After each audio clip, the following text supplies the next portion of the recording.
This is Miss Kitty with Miss Kitty's Wild West Adventures with 3 new friends I met at the Haunted Hamburger. Hey, and welcome back to Miss Kitty's Wild West Adventures. You know, a wise man once said, when fact becomes legend, print the legend.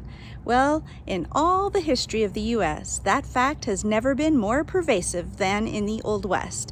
And I come to you live from Jerome, Arizona, and boy, have I got a doozy for you. Stay tuned for quite a legend.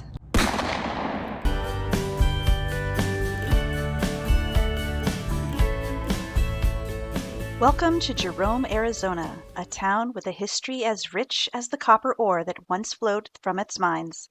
Today we'll journey through Jerome's fascinating past, meet 2 enterprising women who made their mark on this rugged frontier, and end with a legendary tale that just might surprise you.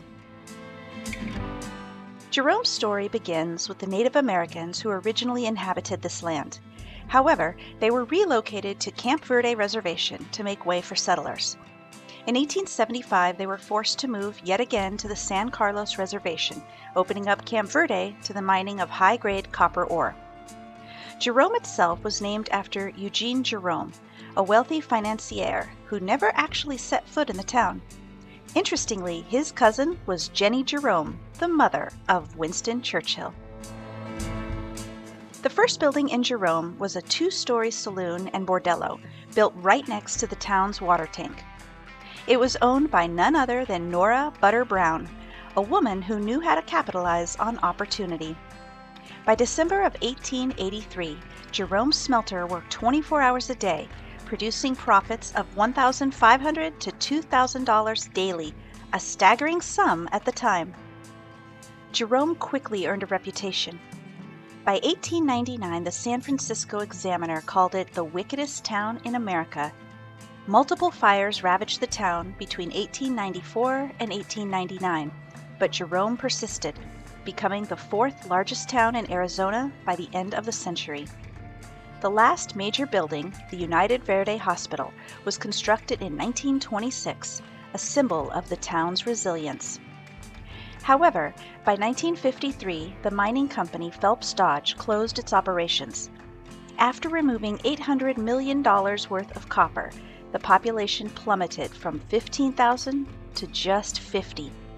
The town began to fade, its buildings dismantled, until a group of history-minded residents formed the Jerome Historical Society.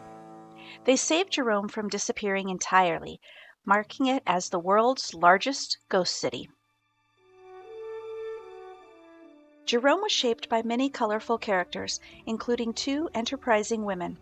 Nora Butter Brown opened the town's first bordello, though this achievement is often mistakenly credited to her successor, Jenny Bowders. Jenny was simply a better self-promoter.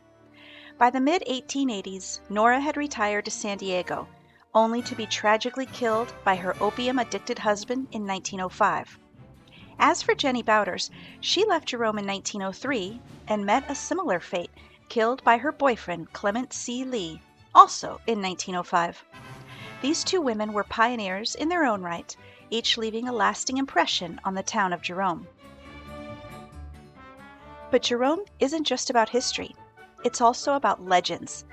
According to a tale recounted by William Wingfield in 1946, on a Friday night in November 1879, 2 infamous figures crossed paths in Jerome. Hey, I hate to interrupt the story, but if you're liking this video, go ahead and give it a thumbs up and make sure you are subscribed to Miss Kitty's Wild West Adventures. It all started at Butter's Bar when a dusty young man walked in. He introduced himself as Henry and mentioned that he had just delivered cattle from New Mexico. He carried 2 Colt 41s backward in his holsters, a sign that this was someone you didn't want to mess with. Not long after, another man entered, dressed in a city manner. He started asking questions about the local businesses. The young man, Henry, approached with a grin, but the newcomer had cold eyes. After some conversation, Henry revealed his full name, Henry McCarty, though friends called him Billy.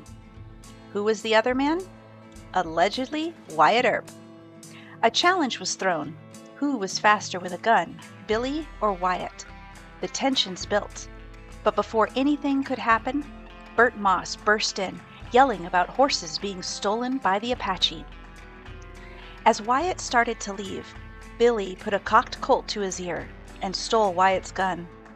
The Yavapai Indians, it turned out, were working with Billy. He told Wyatt he'd look him up in Tombstone, and Wyatt agreed. Whether it's the true grit of its past, the women who dared to carve out their place, or the legends that linger in its streets, Jerome, Arizona is a town that refuses to be forgotten.